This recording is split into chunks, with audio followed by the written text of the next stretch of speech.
Pada bab 4 ini, kita belajar mengenai ekosistem. Nah, sebelum itu, kita harus mengetahui apa sih itu ekosistem? Ekosistem merupakan salah satu bidang kajian yang dipelajari dalam ilmu ekologi. Suatu ekosistem pada dasarnya terdiri atas organisme yang hidup dan semua faktor-faktor lingkungan yang berinteraksi dengan organisme tersebut. Yang kedua, ada cahaya matahari. Matahari merupakan sumber energi utama bagi makhluk hidup. Ketiga itu, ada tanah. Tanah merupakan tempat hidup bagi sebagian besar makhluk hidup.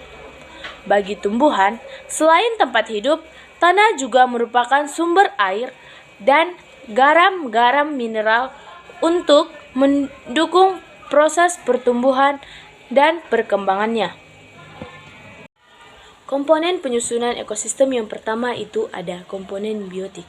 Komponen biotik merupakan keseluruhan benda hidup yang dapat melakukan interaksi dengan sesama makhluk hidup dan lingkungannya. Komponen biotik dibedakan menjadi 3 golongan, yaitu produsen, konsumen, dan pengurai. Produsen adalah organisme yang mampu menyusun senyawa organik dari bahan anorganik dengan bantuan sinar matahari. Yang kedua itu konsumen. Konsumen merupakan organisme yang mendapatkan energi dengan memakan produsen atau konsumen lain. Nah, yang ketiga itu ada pengurai. Pengurai atau dekomposer mendapatkan energi dengan mengubah bahan organik dari produk atau sisa tubuh organisme. 2. Komponen abiotik. Komponen abiotik merupakan semua benda tidak hidup yang ada di lingkungan dan dapat mempengaruhi kehidupan organisme. Komponen abiotik tersebut meliputi air, cahaya matahari, tanah, udara, suhu, kelembapan, dan topografi. Abiotik yang pertama itu ada air. Air adalah salah satu bahan baku untuk fotosintesis dan berperan dalam mempengaruhi adaptasi struktur tumbuhan. Yang kedua, ada cahaya matahari. Matahari merupakan sumber energi utama bagi makhluk hidup. Ketiga itu, ada tanah. Tanah merupakan tempat hidup bagi sebagian besar makhluk hidup. Bagi tumbuhan, selain tempat hidup, tanah juga merupakan sumber air dan garam-garam mineral untuk mendukung proses pertumbuhan dan perkembangannya. Yang keempat, ada udara. Udara merupakan sekumpulan gas yang meliputi atmosfer. Udara di atmosfer merupakan campuran dari 78% nitrogen, 20% oksigen, 0,93% argon, dan 0,03% karbon dioksida. Sisanya terdiri atas neon, helium, metana, dan hidrogen. Yang kelima, ada suhu dan kelembapan. Suhu lingkungan sangat mempengaruhi kehidupan makhluk hidup karena akan berpengaruh kepada proses metabolisme tubuh. Nah, yang terakhir itu ada topografi. Topografi merupakan pemetaan tinggi rendahnya permukaan bumi. Semakin tinggi suatu tempat, maka kadar oksigen akan semakin rendah. Oleh karena itu, topografi berpengaruh pada ekosistem. Hal ini akan mempengaruhi proses adaptasi dua vegetasi tumbuhan yang hidup di dalamnya. Kenapa? Karena tumbuhan merupakan produsen utama vegetasi.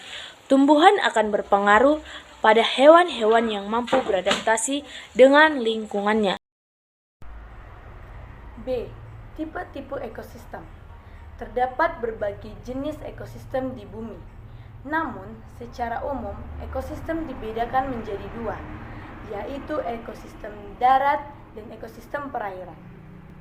Kita masuk yang ke pertama, ekosistem darat. Ekosistem darat dikelompokkan berdasarkan iklim dan vegetasi yang dominan di suatu wilayah. Pengelompokan wilayah disebut dengan bioma. Jenis-jenis bioma antara lain: A. Tundra. Bioma tundra terletak di bagian utara bumi, yaitu kutub utara. Bioma ini memiliki suhu yang sangat rendah, sehingga banyak tumbuhan yang tidak dapat tumbuh di daerah ini. B. Taiga.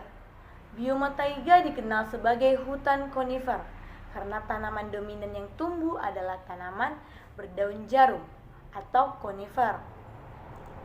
C. Sabana. Bioma sabana atau savana merupakan bioma dengan hamparan rumput yang diselingi oleh pohon-pohon. Bioma ini terdapat di wilayah beriklim sedang sampai tropis dengan curah hujan 25-75 cm per tahun. D. Padang rumput. Bioma padang rumput adalah bioma yang di dalamnya hanya terdapat hamparan rumput. Bioma ini terdapat di wilayah dengan iklim sedang sampai tropis, yaitu Amerika Selatan, Australia, dan E. Gurun. Gurun merupakan bioma dengan hamparan padang luas dengan tanah yang tandus. Curah hujan pada bioma ini sangat rendah dengan penguapan yang sangat tinggi. F. Hutan hujan tropis. Bioma hutan hujan tropis ditemukan di daerah khatulistiwa seperti Asia, Indonesia, Amerika Tengah, dan Amerika Selatan, Afrika, serta Australia. G. Ada hutan gugur.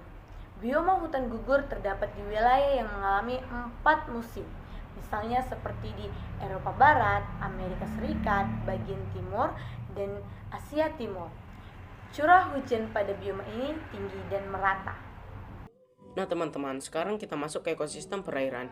Tidak seperti ekosistem darat, ekosistem perairan dibedakan oleh lingkungan fisik dan kimianya, yaitu ekosistem air tawar dan ekosistem air laut. Ekosistem air tawar. Ekosistem air tawar diklasifikasikan menjadi 2, yaitu lentik dan lotik. Danau. Danau memiliki ciri kondisi air yang tenang sehingga kondisi biotik dan abiotiknya relatif stabil. Danau umumnya diklasifikasikan berdasarkan 2 kriteria fisik, yaitu berdasarkan jarak dari tepi danau dan berdasarkan penetrasi cahaya. Selanjutnya adalah sungai. Sungai adalah ekosistem air mengalir yang disebut lotik. Secara umum, aliran sungai dibagi menjadi 3 jenis, yaitu hulu sungai, tengah, dan hilir. Sungai memiliki fungsi utama menampung air hujan dan mengirimkannya ke laut. B.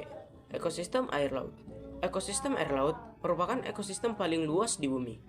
Ekosistem ini dibedakan menjadi 2, yaitu ekosistem laut dalam dan ekosistem laut dangkal. Yang pertama, ekosistem laut dalam memiliki ciri tidak terjangkau oleh sinar matahari. Yang kedua, ekosistem laut dangkal berada di daerah pantai yang tergenang air laut, kecuali pada saat air surut. Ekosistem laut dangkal dapat dibedakan menjadi beberapa sub-ekosistem, antara lain itu A. Ekosistem terumbu. Ekosistem terumbu karang terbentuk karena adanya aktivitas hewan beringga yang masuk kelompok porifera. B. Ekosistem pantai batu. Didominasi oleh bongkahan batu granit besar atau batuan yang berasal dari penyatuan batu-batu kecil dengan tanah liat dan kapur. C. Ekosistem pantai lumpur. Terbentuk karena adanya pertemuan endapan lumpur sungai dan laut yang berada di muara sungai. C. Interaksi antar komponen. Ekosistem merupakan interaksi yang terjadi antara makhluk hidup dan lingkungannya. Interaksi dalam ekosistem berupa interaksi antara makhluk hidup dan makhluk hidup lainnya. Hal interaksi antara makhluk hidup dan makhluk hidup lainnya atau abiotik. 1. Interaksi antar komponen biotik. Merupakan antar komponen biotik adalah interaksi antara suatu makhluk hidup dengan makhluk hidup lainnya. Interaksi antar komponen-komponen biotik akan menyebabkan dinamika populasi pada suatu spesies. Kompetisi merupakan interaksi yang menyebabkan persaingan antara 2 individu bersaing. Ini dapat terjadi ketika individu memperebutkan sumber daya yang sama. B. Predasi. Interaksi predasi terjadi antara hewan pemangsa dan pemangsanya. C. Interaksi netral terjadi antara 2 atau lebih spesies yang tidak saling mempengaruhi. Contohnya adalah interaksi ayam dan burung. D. Simbiosis merupakan hubungan antara 2 organisme atau lebih yang dapat bersama dalam suatu tempat dan waktu yang sama. Simbiosis merupakan hubungan antara dua organisme atau lebih yang dapat bersama dalam suatu tempat dan waktu yang sama. 2. Interaksi antara komponen biotik dan abiotik. Aliran energi dapat didefinisikan sebagai energi yang memasuki suatu ekosistem berpindah melalui rantai makanan dan berakhir keluar dari satu ekosistem tersebut. 1. Rantai makanan dan jaringan-jaringan makanan. Dalam suatu ekosistem, jumlah tingkat konsumen yang berpartisipasi dalam rantai makanan sangat beragam. Umumnya terdiri atas 4-5. 2. Piramida ekologi. Perbandingan besar kecil aliran energi yang berada pada peristiwa makan dan dimakan dapat digambarkan dalam bentuk piramida ekologi. Berdasarkan fungsinya, piramida ekologi dibedakan menjadi 3, yaitu pertama, piramida jumlah.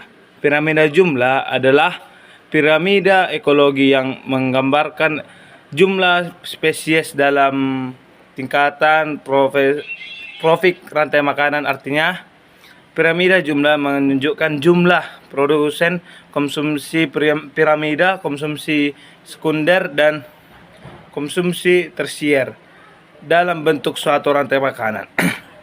B. Piramida biomassa.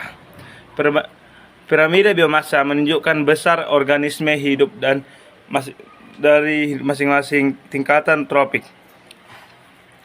Piramida ini terdapat di dalam ekosistem terestrial dan akulatif. Pada ekosistem terestrial yang menjadi produsen adalah pohon yang memiliki massa lebih besar dibandingkan konsumsi. C. Piramida energi. Piramida energi menunjukkan jumlah energi setiap tingkatan tropik. Cahaya matahari sebagai sumber energi utama tumbuhan. Untuk cahaya berubah menjadi energi kimia melalui rantai makanan. Pada piramida ini, jumlah energi yang bisa dimanfaatkan hanya sekitar 10%. B. Daun biomassa. Pengertian daun biomassa. Istilah biomassa berasal dari bahasa Latin yang berarti bio, yang berarti biofosfat, geo yang berarti komponen geologi, dan kimia yang berarti unsur-unsur yang bergerak melalui suatu siklus. Menurut laman Encyclopedia Britannica, geokimia berkaitan dengan proses biologi, geologi, dan kimia yang berhubungan menjelaskan suatu siklus. Untuk memahami lebih lanjut terkait daur biomassa, berikut penjelasan lengkapnya. Jenis biomassa daur. Biomassa daur mencakup 5 siklus alam di bumi, yaitu daun karbon, daun nitrogen, daun fosfor, daun sulfur. Pertama itu daun karbon. Siklus karbon dapat digambarkan sebagai berikut. Karbon yang ada di udara diikuti oleh tumbuhan melalui fotosintesis. Ketika tumbuhan melakukan represif atau pernapasan, karbon dikeluarkan lagi ke atmosfer. Hal dari fotosintesis menjadi biomassa tumbuhan yang sebagian dinamakan herbivore. Maka karbon masuk ke herbivore. Nitrogen dalam bentuk N2. Meskipun demikian, hidrogen di atmosfer tidak dapat dimanfaatkan secara langsung oleh hewan dan tumbuhan. Hanya sebagian organisme seperti bakteri dan cyanobacteria yang dapat menggunakan nitrogen bebas di udara. Sebagai produsen, tumbuhan membutuhkan nitrogen dalam proses pertumbuhan dan perkembangannya. Yang ketiga, daur air. Daur air didefinisikan sebagai sirkulasi air yang terus-menerus dalam sistem dan atmosfernya. Dengan kata lain, daur air melibatkan pergerakan dari bumi ke atmosfer dan kembali ke bumi. Daur atau sirkulasi air dibedakan menjadi 3 jenis, yaitu siklus pendek, siklus sedang, dan siklus panjang. Yang keempat, daur fosfor.